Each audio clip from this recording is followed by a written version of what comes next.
Germas adalah singkatan dari Gerakan Masyarakat Hidup Sehat. Nah, kemudian gimana sih caranya jaga diri dan keluarga dari COVID dengan Germas atau Gerakan Masyarakat Hidup Sehat? Caranya yang pertama, rajin olahraga dan istirahat yang cukup. Kemudian yang kedua, tidak merokok. Yang ketiga, jaga kesehatan lingkungan. Yang keempat, cuci tangan pakai sabun. Yang kelima, makan dengan gizi yang seimbang. Yang keenam, makan makanan yang dimasak sempurna. Dan jangan makan dari daging hewan yang berpotensi menularkan. Lalu yang ketujuh, minum air mineral 8 gelas per hari. Lalu gunakan masker bila batuk atau tutup mulut dengan lengan atas bagian dalam. Dan yang terakhir yaitu bila demam dan sesak nafas, segera ke fasilitas kesehatan.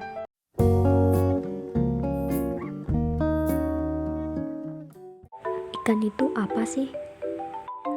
Ikan adalah hewan yang hidup di perairan dan memiliki karakteristik seperti insang yang berfungsi untuk bernafas dan sirip yang digunakan untuk berenang.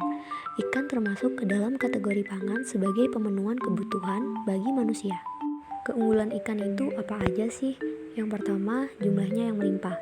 Indonesia merupakan salah satu negara kepulauan yang dikelilingi laut yang cukup luas, sehingga banyak masyarakat Indonesia yang memanfaatkan laut sebagai lahan pekerjaan dan sumber pangannya.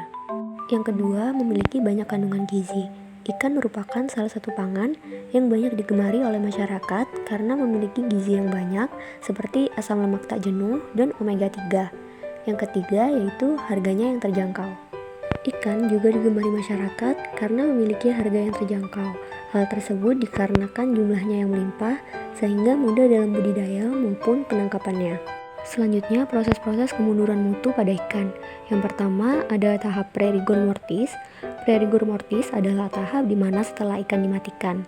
Berdasarkan penelitian, tahapan ini berlangsung setelah ikan dimatikan sampai 1 atau 2 jam setelah kematian ikan.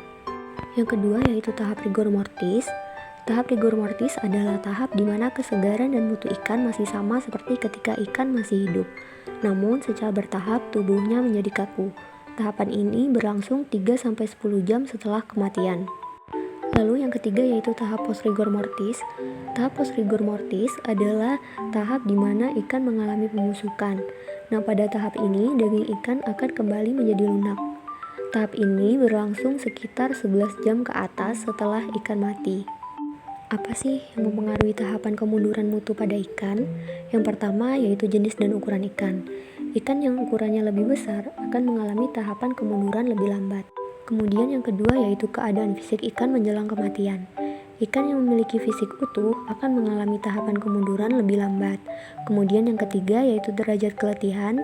Ikan yang ditangkap menggunakan pancing akan mengalami tahapan kemunduran lebih cepat.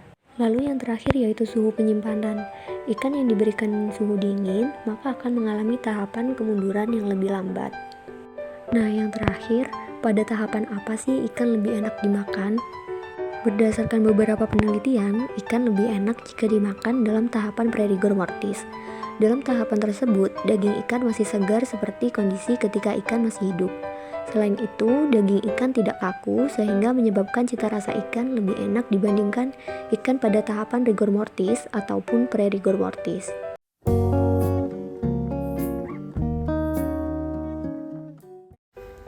Selanjutnya, penyuluhan kesehatan gigi dan mulut.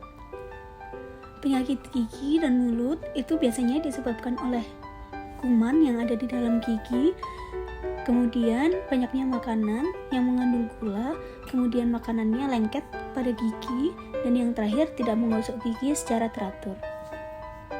Apa saja sih penyakit pada gigi? Yang pertama ada gigi berlubang atau karies gigi, dan yang kedua ada penyakit atau radang gusi. Hasil survei kesehatan rumah tangga atau SKRT menyebutkan bahwa anak di Indonesia pada usia 12 tahun mengalami gigi berlubang atau karies gigi sebanyak 76,2%. Bakteri yang biasanya menyebabkan gigi berlubang atau karies gigi ada bakteri Lactobacillus acidophilus, kemudian bakteri Streptococcus mutans, dan bakteri Odontomyces viscosus. Perawatan gigi dan mulut yang bisa dilakukan, yang pertama dengan cara menggosok gigi secara rutin. Menggosok gigi itu merupakan membersihkan area mulut dan gigi dengan menggunakan sikat gigi dan pasta gigi. Kenapa sih menggosok gigi itu penting?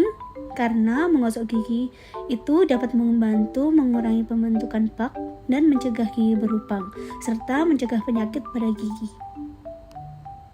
Lalu pencegahan yang bisa dilakukan agar terhindar dari penyakit gigi dan mulut, yang pertama, menyikat gigi dengan teratur, kemudian kurangi makanan manis dan lengket, serta melaksanakan rutinitas ke dokter gigi.